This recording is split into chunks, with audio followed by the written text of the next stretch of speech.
everybody, welcome to Screen Crush. I'm Ryan Airy. First of all, big spoiler warnings for Castle Rock are ahead. Seriously, we're going to give away everything. So, in this last episode, for a second, it seemed like it was going to have an E.T. type rush to get the kid home.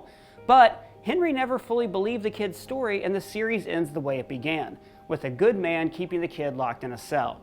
The ending is very Stephen King-esque. Both The Dark Tower and The Stand have cyclical endings.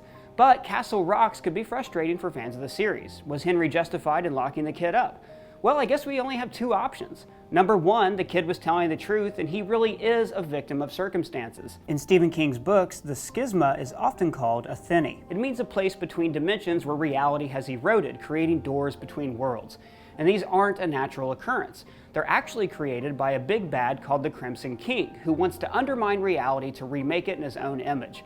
Also in the King books, thinnies have weird effects on some people. It's possible that the schisma was driving Warden Lacey mad, just like it did Odin and Matthew. So when he found the kid in 1991, he was already becoming unhinged. He would have sensed that the kid was different and then jumped to the conclusion that he was Satan. Yes, the kid causes evil and destruction, but for the most part it never seems intentional. He simply brings out the darkest impulses in people, like sending Zaleski on a killing spree or ruining a kid's birthday party. But in the finale, he's clearly using his powers intentionally.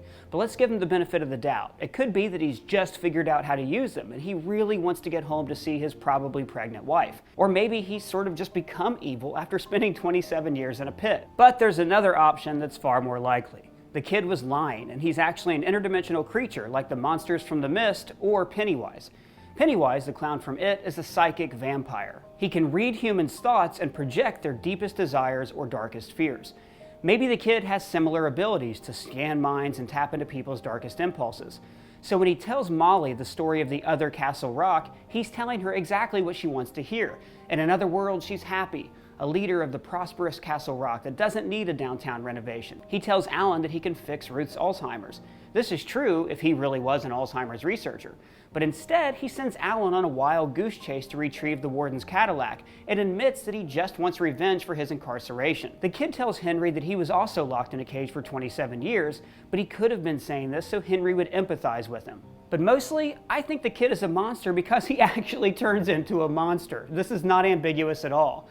I think that certain people in this universe are incorruptible and immune to the kid's abilities to encourage evil. The warden locked him up right after finding him. Okay, well maybe the warden was insane, but then Alan took one look at the kid and decided he was evil. He was so convinced of this that 27 years later he tells the new warden, "Don't let that fucking kid out."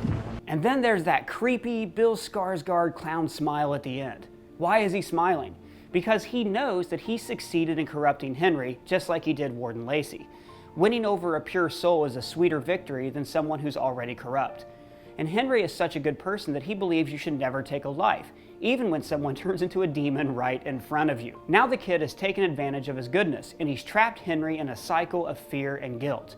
Like he said, "After a while you forget which side of the bars you're on."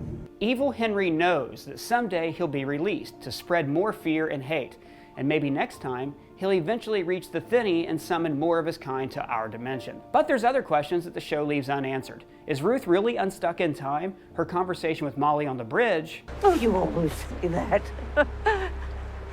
Every time. One of those other times you left Matthew? First time you said that. Maybe she does live in a time loop, but the presence of the kid in her dimension disrupted the normal patterns.